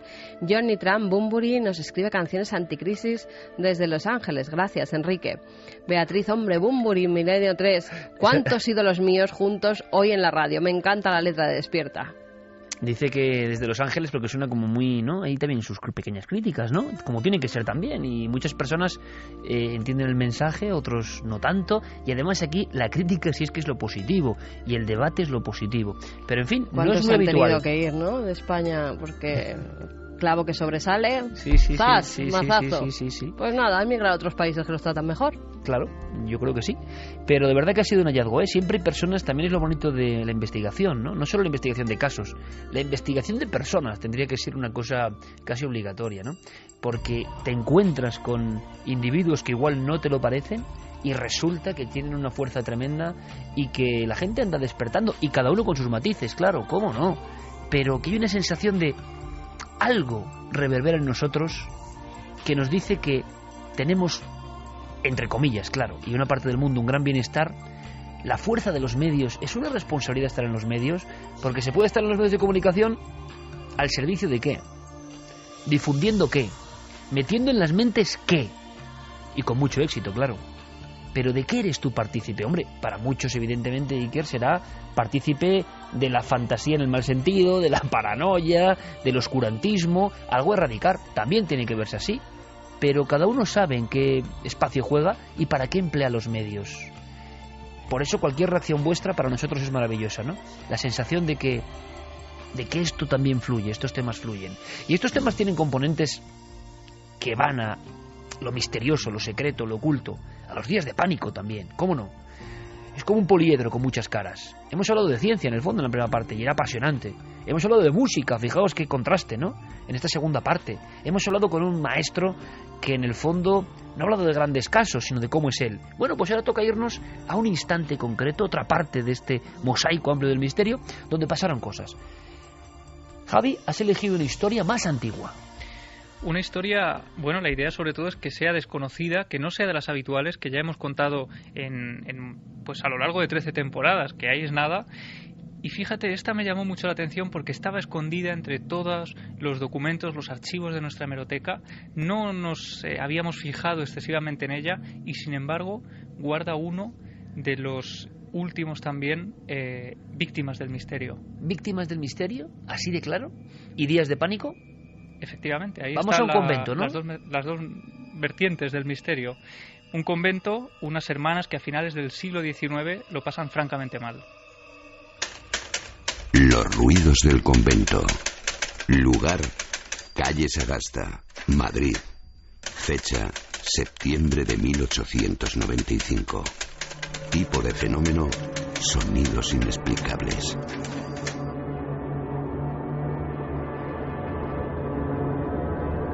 El verano llegaba a su fin y el frío iba adueñándose de las calles de la capital. En el barrio de Trafalgar, un grupo de 22 religiosas hacía su vida normal en el convento. Pertenecían a la orden de las monjas concepcionistas y se habían instalado allí 4 años atrás por la tranquilidad habitual de la zona. Sin embargo, a mediados de septiembre esa paz se vio quebrada por un extraño ruido que acabaría causando el pánico entre las hermanas. La primera en escucharlo fue Sor Coloma Sero, que se encontraba en la portería antes de la cena. Estaba leyendo unos versos para hacer tiempo cuando un fuerte sonido la sobresaltó. Unos golpes secos estaban surgiendo del muro colindante al cementerio.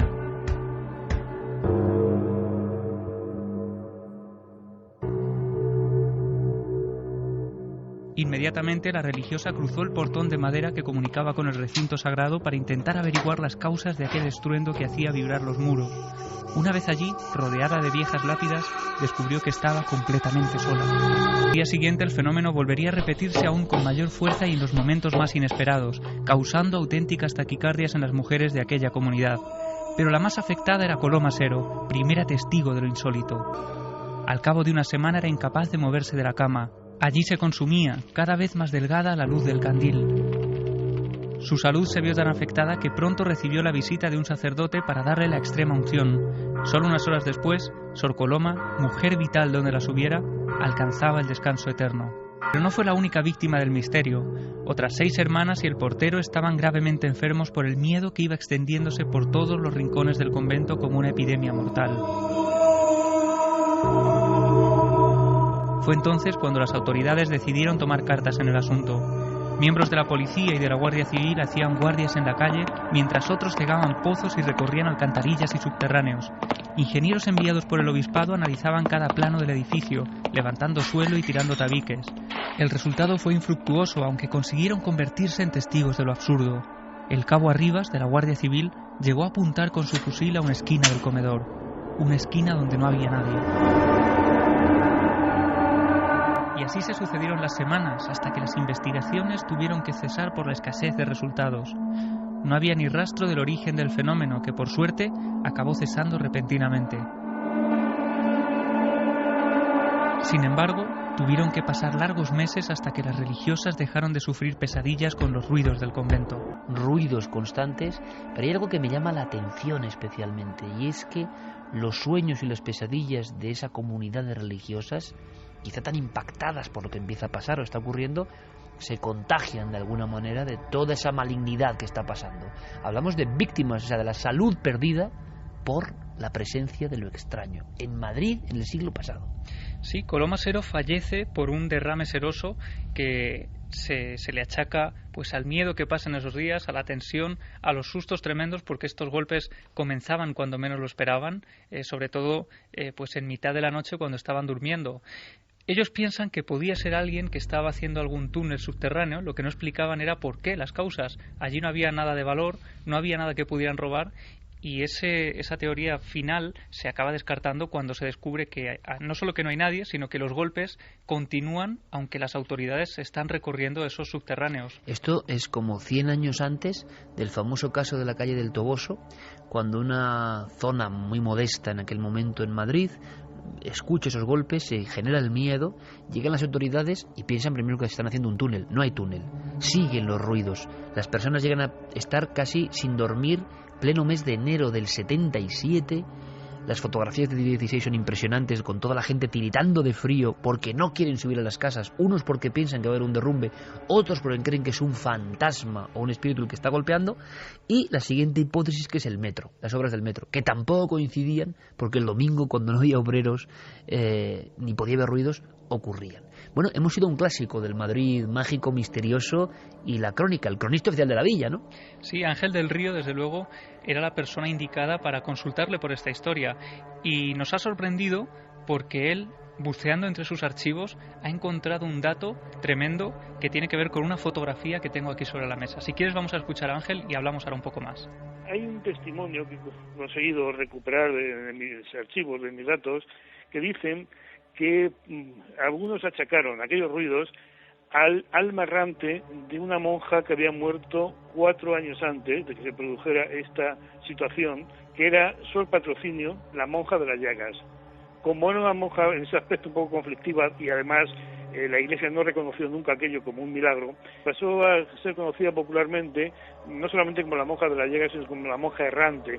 Y quienes buscaban explicaciones que no fueron científicas, explicaciones sobrenaturales, llegaron a decir que era el alma errante que se manifestaba pues a través de estos sonidos 4 años después de su muerte en este convento. Así que pronto creyeron que era el alma de Sor Patrocinio que vagaba por el convento, hasta tal punto, Iker, que las monjas tuvieron que ser desalojadas cuando las autoridades no sabían las causas de todo aquello, tuvieron que ser enviadas a otro lugar. El convento quedó vacío durante varias semanas mientras se inspeccionaba al milímetro, los ruidos continuaban, allí no aparecía nadie, y lo que ocurrió es que tuvo que darse por zanjada la investigación, y aquello causó también pues un enfado bastante importante en los medios de la época, que bueno, escribían líneas como las que tengo yo aquí ahora mismo, la España cómica, justo en aquella época, y decía: como una de las obligaciones del Estado es velar por la seguridad de sus individuos, la autoridad, en vista de que sus pesquisas han sido infructuosas, han decidido retirarse modestamente, dejando una simple pareja de la Guardia Civil por si acaso esta vez se hunde el convento o hasta que se mueran todas las monjas. Ese convento ya no existe, ¿eh? Este convento ya no existe, hemos estado buscando las referencias, solo quedan estas referencias históricas, pero durante esos largos meses de 1895, septiembre y octubre, los medios de comunicación iban citándose unos a otros, sacando toda la información, hablando de los nuevos enfermos que caían en el nicho, que caían en cama y no podían levantarse por el miedo, por el pánico colectivo que se vivía en el convento. Y bueno, al final esos ruidos cesan por completo, no se sabe cuáles son las causas, exactamente igual que llegan, ¿no? Desaparecen repentinamente. Casi siempre. Y allí estuvieron las autoridades convirtiéndose en testigos también de lo absurdo. ¿Tú asentías con la figura de esa monja, Carmen? ¿Se sabe algo de esa monja en concreto? Esa monja tiene un historión tremendo, es una religiosa que nunca ha sido reconocida. Hay muchos milagros, pero nunca ha sido uno de ellos probado, con lo cual ni siquiera se la ha llegado a reconocer en el Vaticano. Sí que su causa estuvo abierta durante un tiempo, porque es cierto que la gente decía que tenía esas llagas de la pasión, que tenía estigmas en las manos, en el costado, si no recuerdo mal, en los pies incluso la corona de espinas, si no recuerdo mal, porque estoy hablando ahora mismo de memoria. Y había muchos testigos que en documentos de la época lo confirmaban, incluso haber introducido objetos entre estas heridas, entre estas llagas en la mano, y haber atravesado la mano de la monja. Son estos casos de místicas, entre comillas, iba a decir de domicilios, es decir, de lugares muy pequeños, en pueblos, en ciudades también como Madrid, pero pequeñas congregaciones, y que de repente una hermana tiene cierto tipo de fenómenos que llega a ser muy conocido, pero enseguida se acalla. Que enseguida son interpretados por el diablo. Estos son cosas del diablo, hay que acallarlo, se tiene que quedar en el convento, no se puede decir nada. Es a raíz de su muerte, cuando creo que incluso con el cadáver no se le cierran los estigmas, cuando empiezan a decir que esta monja se ha aparecido, que ha curado a personas, que... Esa es la historia un poco. Y esa es la monja que piensan sus hermanas, ¿no?, de congregación, que está rondando en forma de espíritu. Sí, porque ella, aunque había fallecido en un convento de Guadalajara, pertenecía a la orden de las concepcionistas, que era esa misma congregación, y precisamente por eso ellas estaban convencidas de que era esta monja que volvía del más allá, pues para reivindicar todas las acciones casi milagrosas que ella había vivido. ¿Y qué son los estados místicos, los arrebatos que dan estas mujeres, casi siempre también a hombres, pero casi siempre a mujeres en ciertos momentos, congregaciones? Qué fácil es descartar todo esto con el punto de vista de la neurofisiología, la ciencia más ortodoxa. Bueno, pues que si epilepsias, que si... Y no queda claro, no todo el mundo con una epilepsia, no todo el mundo con ciertas enfermedades despliega tal tipo de fenomenologías, ni tal tipo de intensidad o profundidad espiritual, porque algunas de las grandes figuras místicas tenían como fogonazos, es decir, su vida era más o menos cotidiana, pero llegaba el fogonazo de no sé qué y entraban en otro umbral. Fijaos, os digo esto porque mañana en Cuarto Milenio tenemos una cosa que es sumamente interesante. Vamos a llamarlo casco de Dios, porque así lo han llamado los científicos. Es un tema científico, pero de puro misterio. Pienso esto porque da la sensación, nos dicen, nos cuentan, yo no sé si es verdad o no, pero nos cuentan los científicos más ortodoxos, más fríos, que el cerebro tiene esas dos partes, de las que hemos hablado muchas veces. Una parte izquierda, todos tenemos una parte izquierda, que es como muy lógica, muy material, muy terrena, muy ordenada, nos ayuda a hacer sumas y a aprender el lenguaje y a hacer las cosas más o menos con cierto rigor. Sin embargo, el lado derecho es un campo parece más inexplorado, más interconectado, y donde está lo fantástico, la imaginación, las dotes artísticas, la emoción de la música, por ejemplo, la pintura, las sensaciones también que puede tener que ver con el misterio. Muchos se han preguntado, ¿no será que las personas, desde los chamanes hasta estas místicas, u otras personas normales y corrientes que no saben nada de su cerebro, porque lo normal es que no sepamos nada de nuestro cerebro, que ven de repente cosas, es que tienen ese hemisferio más desarrollado, o más potente, como queréis llamarlo? Ese conjunto de elementos entre un hemisferio y otro a veces se desincroniza. La ciencia ordinaria dice, bueno, claro, todo está dentro de la cabeza y se ven fantasías, epilepsias, se ven cosas convulsionantes, porque en el fondo es un mal funcionamiento del cerebro. Bien, hay toda una corriente, y de eso hablaremos mañana, y os va a sorprender verlo en acción, que dicen que no, que nosotros tenemos un dial, somos como una radio, un dial más o menos ajustado. Cuando ese dial se desajusta un poquito, no es que tú estés como una tarambana, sino que estás ampliando tu antena y estás viendo cosas que están, pero que habitualmente no se ven. Cuando vemos un testigo que nos dice, es que yo vi esta figura, iba en el claustro del convento de Silos y al final del pasillo de las columnas había un niño que me miraba y de repente se difuminó. ¿Qué es lo lógico? Bueno, tú estás loco, tú tienes una enfermedad, se hace los exámenes y no tiene enfermedad. ¿No será que esa persona de repente ha conectado su cerebro con algo, como si fuese una wifi, ¿no?, donde están cosas que no todo el mundo puede ver? ¿Por qué se parecen todos los fenómenos idénticamente casi a todos los místicos, todas las personas con cierta profundidad? Están como con el cerebro... Se ha intentado explicar, desde la ciencia se ha intentado explicar muchas veces por qué sufren estos fenómenos los personajes místicos. En el caso de las monjas, se decía, muchas de ellas entraban muy jóvenes al convento, el estar recluidas durante tanto tiempo, el comer muy poco, el hacer muchos trabajos a los que no estaban acostumbradas. Situación todo límite. ello, exactamente, todo ello hacía pues que cayeran desmayadas, que muchas de ellas empezaran a tener visiones, también por el hambre que pasaban. En muchas ocasiones tenían que hacer ayunos que en ocasiones eran de días, con lo cual empezaban a escuchar y a ver cosas, tenían visiones. De acuerdo. Yo te digo lo que explica, claro, lo que explica la ciencia. Pero que alguien prueba a tener mucho hambre, ya verá cómo no ve visiones. ¿Sabes? Oh, sí. Bueno, yo creo que no. Pero los eremitas en las cuevas también sufrían esos ayunos y también tenían la pregunta es, esas visiones. ¿por hambre o porque su percepción se ha colocado en un umbral que es donde de verdad se accede a lo que no se ve, a lo que tenemos un velo, una coraza todos. Bueno, pues es una posibilidad. El funcionamiento de esos dos cerebros dentro de uno, ¿no? Cómo cambiamos un poquito el dial, como si ahora vosotros en vuestro reproductor cambiéis un poquito la antena y se oye ese ruido blanco. Bueno, ahí están las cosas.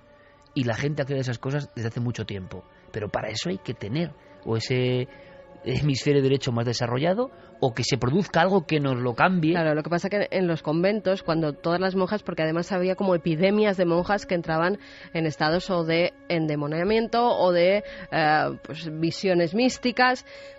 Una podía tener esa visión que dices tú del cerebro, tener una cierta capacidad. El resto era un contagio, exactamente, porque eran tan impresionantes las imágenes que vivían que muchas monjas no estaban pues preparadas para ver esos estados místicos. Yo empiezo a pensar, es una cosa personal, yo empiezo a pensar que en esa clave de las dos caras de nuestra propia entidad, alma, mente, lo que queráis llamarlo, para mí el alma no está en el cerebro, en la mente quizá tampoco, no lo sé, pero esa dualidad que tenemos dentro y esa desincronización es la que nos abre la puerta a otra realidad. Lo fácil, porque la gente no accede a esa realidad, es, oye, tú te has drogado, tú vas borracho, tú tienes mucho hambre, y no se dan cuenta, mi opinión personal, que la doy pocas veces, es que desde los místicos hasta los intercesores con otras realidades, o las personas normales que han visto fenómenos que les han inquietado y durante varios episodios de su vida los han visto y saben que es verdad y que no están locos, es porque hay esa pequeña variación. Bueno, pues la ciencia está investigando en eso en concreto, motivando esas desincronizaciones del hemisferio izquierdo y el derecho. Yo os pregunto, pues a Yeray, a Fermín, ¿qué hemisferio gobierna en vosotros? Siempre hay uno que gobierna. Hay gente regida por el lado izquierdo, por el lado derecho. Y esto sí que no es política. Mira, yo aquí soy de derechas en ese aspecto, de hemisferio derecho. Quién sabe, tampoco soy ni de izquierda ni de derecha, pero de hemisferio derecho sí. Porque creo que ahí está ese mundo, ¿no? Un poco quijotesco. Bueno, pues, ¿a qué nivel llega eso para ver cosas? Y qué fácil es, evidentemente, desde la ciencia más y desde el miedo, decir, bueno, tú estás loco, ahora tómate esto, ¿no? Igual que eso es como Paloma Navarrete, como tanta gente normal y corriente que ve cosas, es porque existe eso. Bueno, mañana hablamos de eso en Cuarto Milenio y os esperamos, por supuesto, sobre las 11:30. Venga, Yeray, vamos a darle caña, que nos marchamos. A Darabe, todos los viajes iniciáticos de los grandes místicos empezaban por el ayuno y el aislamiento. Borja dice, ese hemisferio lo tenemos desarrollado de críos, luego a medida que crecemos lo atrofiamos, pero bien. Oye, ¿quién ha escrito esto? Borja. Pues Borja, yo creo que afina, porque cuando ves al niño, el niño antes de estar contaminado por el sistema, que empieza muy pronto, es otra cosa absolutamente diferente. Y tú entiendes que ese niño está en conexión con esas otras realidades. Y pobres de los niños que vean, porque entonces tú no estás viendo nada al psicólogo niño. Nada, Maina dice, me está gustando el tema del convento y el sonido me encanta. Estefanía, no me gustaría estar en el lugar de esas monjas, qué miedo. Marinieves Santos, convento, ruidos, cementerio, muertes, todo en una misma historia. ¿Y ahora dormir? Darkbox, que también está como nosotros, parece que le hemos contagiado el virus. Pero porque está hecho polvo. Debe ser es un clásico, ¿no? Ya de los mensajes. Sí, es un clásico y por eso le decimos que se mejore, que yo también decía hoy, se tenía que haber quedado en la camita Carmen. Pues sí, pero mira, aquí estoy dando el callo. Por supuesto. Así que mejórate también. Yeray, que si es necesario ese sonidito de fondo mientras están las historias de miedo. Pues sí, es que necesario. Se está acordando de ti. Es necesario. Antonio Jesús dice, vuestras historias y recreaciones junto con los efectos que le agregáis ponen los vellos de punta. Bueno, está muy metido Fermín Agustí en ese tema, ¿eh? Le llaman manitas de plata ahora. O más bien el manos, déjalo ahí. Antonio Rubio dice, ya estamos, siempre con los conventos me han dado un yuyu, pero bien yuyu. Magnolia, pues habría que descubrir, no tanto yuyu, habría que descubrir los grandes conventos españoles, lugares donde es muy fácil que el hemisferio derecho conecte con algo, pero no con algo como tenebroso, con algo luminoso también, con algo espiritual, con algo muy potente. A ver, si recomiendas un convento en toda España o un monasterio. Sí, yo también. ¿Y tú, Javi? Te he pillado. Sí, desde luego.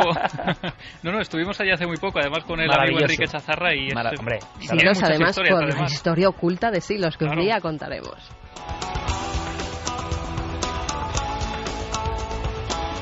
Magnolia desde Córdoba nos dice: estoy muy acostumbrada a ver a las personas con camisetas, bolsos y toda clase de indumentaria con las banderas de Japón, de Estados Unidos, de Inglaterra. Y un día a mí se me ocurrió comprarme una pulsera con la bandera de mi país porque mi país me gusta. Para muchos empecé a ser una facha. Eso me ha molestado y me ha metido en diversos berenjenales, porque si algo detesto yo también es la política. Por eso cuando he escuchado esa frase de Pérez Reverte, la voy a usar cada vez que pueda. Gracias por todo lo que nos dais cada fin de semana. Un abrazo galáctico. Yo no tengo ideología, hombre, me imagino una ideología como febril, ¿no? Convencida absolutamente, o sea, es así y es así, porque seguramente porque lo ha dicho papá, o yo qué sé, o porque... Yo no tengo ideología porque tengo biblioteca, es que me parece tan glorioso. Hay otra muy grande de Manolo García, que es otro gran pensador y escritor, que decía: mi patria en mis zapatos. Y además yo no entiendo por qué hay llevando la bandera de España ni en criticarles. Es que hay cosas que yo no acabo de entender muy bien. Eso te pasa pues porque en Italia, se ha relacionado con la extrema derecha. Un día hay que hablar de los enigmas de la política y entonces tenemos para 10 milenios, 3 seguidos. ¿10? Hacemos 13 temporadas más. Pero no, bueno, dejémoslo ahí porque ese que es un tema, un dossier tabú, un poco, ¿eh? Un dossier tabú. Bueno, chicos, chicas, de verdad que estamos muy contentos. Nos marchamos con esta canción de Ten Virella y Martínez, que nos la pone. Gracias, compañero. Gracias, Fernando Angusti, por supuesto. Javi, mañana te veo en el programa de la tele. Estaremos por allí, como siempre, como observando, desde luego. Como debe ser. Mañana, muchas cosas. Hay un par de casos que sí que dan un poco de miedo, pero creo que merecen la pena. Sí, y sobre todo que estreno sección, así que merece todavía más la pena. ¿Estrena sección? Sí. ¿Con cosas físicas? Como no tenía ya suficiente, ¿con cosas pues una físicas? Más. Sí. Venga, no digo más. Vale. Feliz semana, amigos.